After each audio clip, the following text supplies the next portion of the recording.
Биз турган талаада малинанын 3 сорту тигилген. Өзгөчөлүгү узак мөөнөткө сакталып, чет өлкөгө экспорттолот. Эң негизгиси түшүмдүү келип, дыйкандын бүгүнкү күндө кирешесин арттырууда.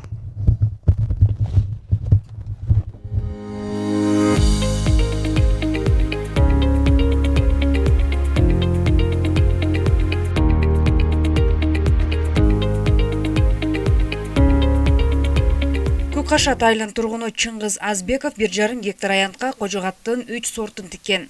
Ал таңдаган сорттор көлөмдүү келип, суроо талап жогору, ары кымбат баада сатылат. Дыйкан 6000 көчөт тигип, аянтын көбөйткөн. Бул местный королевский пингвин деген сорт. Түшүмү чоң-чоң болот. Анан түшүмдүүлүгү дагы аябай жакшы. Сакталышы 5 күндөн 7 күнгө чейин сакталат. Биринчи жерди дайындадык, горчица эккенбиз. Ошо жердеги зыяндуу нерселерди жок кылыш үчүн. Анан ал горчицаны дагы айдагандан кийин жана кык катары дагы кетет экен. Анан ошону иштеттик дагы күзүндө ушу малиналарда 1,5 гектарга тиктик. Бүгүнкү күндө буюрса массага кирип атат. Бир тергенде азыр 400 килограммга жетип калды почти. 2 күндө бир теребиз. Дыйкан малинаны органикалык ыкма менен өстүрөт. Ал үй шартында биогумус өндүрүп, айыл чарбасына пайдаланат. Бул ыкма түшүмдүн мол жана экологиялык таза болушуна өбөлгө түзөт. Эч кандай химикат берген жокпуз. Быйыл буюрса түшүм бүткөндөн кийин, бир кар жаагандан кийин анан бир аз күтөбүз. Булар уктайт. Ошо уктаган кезде анан түйүнөн жер менен жер кылып кезебиз. Анан кийин жанагы биогумустарды алып келип түйүнө төгөбүз. Кечкүстө кезилгенден кийин бул оорубайт деле экен да. Эгерде бул сабагын кеспей койсок, бул кыштай жанагы оорунун баары бул сабагына жармашат экен дагы. Анан жанагы дары-дармекти беришке туура келет да ошондо. Чыңгыз Азбеков быйыл өрөөнүбүздө сейрек, бирок суроо талап жогору болгон ержамалина тигүүнү да колго алган. Ал 5 сотык аянтка ержамалина тигип, учурда алгачкы түшүмүн жыйноодо. Ага кошумча кийинки жылга көчөт өндүрүп, аянтын көбөйтүүнү пландоодо. Бул башка жана ежевикадан айырмасы бул малинадай болуп өсөт.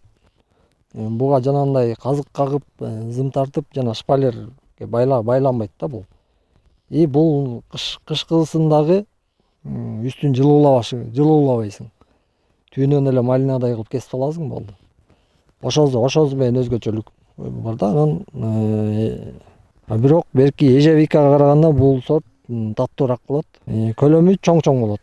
Бу дагы аз да биринчи жыл болуп атат. Эмди жылы ушу жанагы шереңкенин объемундай болсо керек. Соңку жылдары таластык дыйкандар төө бурчак тигүүнү азайтып, мөмө жемиштердин аянтын кеңейтүүдө. Башкы себеп кирешелүү болгондугунда. Ага катар айыл чарба адистери тарабынан окутуу семинарлары өткөрүлүп, дыйкандардын жер иштетүүгө болгон тажрыйбасы артууда. Клубника малина быйылкы жылы 50-60 гектарга жакын көбөйдү. Жалпы малинанын жалпы эмеси Талас району боюнча 120 гектар жер. Жалпы негизи ага келип айына мониторинг жүргүзүп турулат.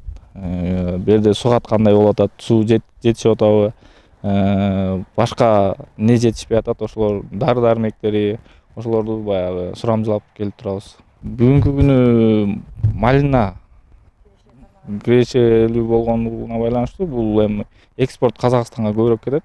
Дыйкандын аракетинин артында Көк Кашат айылынын тургундары жаздан кеч күзгө чейин убактылуу жумуш менен камсыз болууда. Мындагы жумушчулар күнүнө 1000 сомдон 2000 сомго чейин каражат табышат. Чолпон Сабитова, Калмурат Миманбеков, Эркина Жумабекова, Талас району.